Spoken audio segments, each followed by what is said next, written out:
So over here, you can see that I have this particular interface which is customized, and you can see that the play button is at the top. You can see that the timeline is at the bottom and so forth. So this is not the default interface. And let's say I want to revert back to the default interface. In that case, you can go around over here onto tools, then go around onto customize interface. Then over here from the select profile section right here, you can go ahead and choose a style right here, just like this, and then close, and then you get back to the default right there, just like that. You can also go ahead and make your own profile as well. So if you were to go to customize interface, you do see the different type of profiles right here, like there's simplest style, there's one-liner, there's minimalistic style, there's VLC 0.8 style, and so forth right here.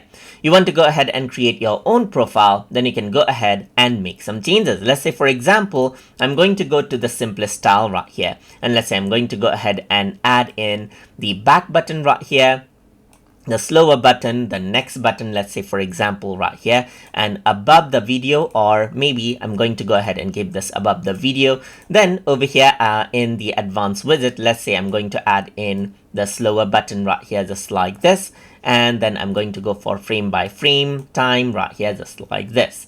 So this is what you have, and then this is in simplest style, but I want to go ahead and save it as a new profile. So I'm going to create new profile, and I'm going to go ahead and name it out as TutorTube, and I'm going to press OK. So once I do that, this is the profile. So if I were to close it, you will see the profile applied.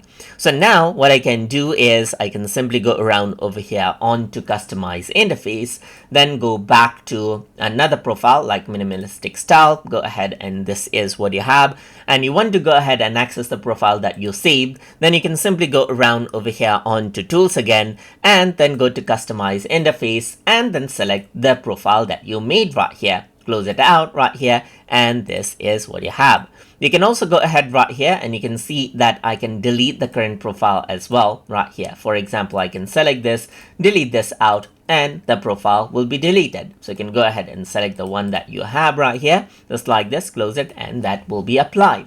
So that is how you can go ahead and select out interface profile and save interface profile as needed inside a VLC Media Player.